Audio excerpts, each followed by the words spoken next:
உணவை எப்படி சாப்பிடணும்னு இருக்கு. உணவு சாப்பிட்றது அப்படின்றது அது ஒரு வேலை, இட்ஸ் அ ஒர்க். எப்போ நம்ம பாடியை நான் வந்து ரெஸ்பெக்ட் பண்ணணும்னு நான் சொன்னேன் இல்லையா, அதில் நம்ம கொடுக்கக்கூடிய ஒரு ரெஸ்பெக்ட் என்ன அப்படின்னா இந்த உணவு சாப்பிட்றது தான். அதுக்கு நம்ம போடுற ஃபியூவல் என்ன சொல்லுங்கள்? நம்ம உடம்புக்கு என்ன ஃபியூவல் கொடுக்குறோம்? சாப்பிட்றது தானே ஃபியூவல் அதுக்கு.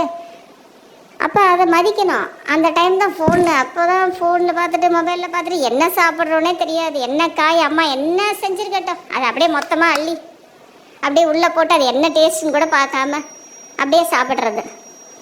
ஆக்சுவலாக உணவு சாப்பிடும் பொழுது உணவில் கவனத்தை வச்சு மினிமம் அட்லீஸ்ட் ஒரு 10 மினிட்ஸ் வாயில் நல்லா அந்த உணவை மசித்து அப்புறமா தான் வயிற்றுக்குள்ளே தள்ளணும்.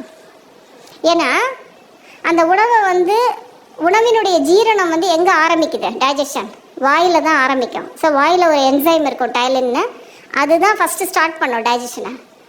வாயில் உள்ள செக்ரீஷன்ஸ் அந்த சலைவா தான் ஃபஸ்ட்டு நல்ல உணவை வாயில் மசிச்சு இந்த பற்களுடைய ஒர்க்கு அதுதான். வயிற்றுக்குள்ளே போயிடுச்சுன்னா அங்கே பல்லு கிடையாது வயிற்றுல.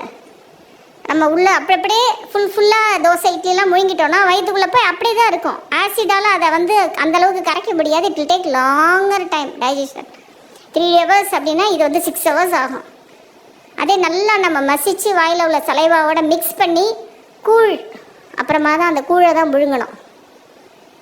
நம்ம வந்து இந்த கிரைண்டரில் இது போடுவோம் பாருங்கள், அது மாதிரி அப்படியே உள்ளே போட்டுக்கிட்டே இருப்போம். உள்ளே அது என்ன பண்ணது என்னவோ பண்ணட்டும் எப்படியா கஷ்டப்பட்டு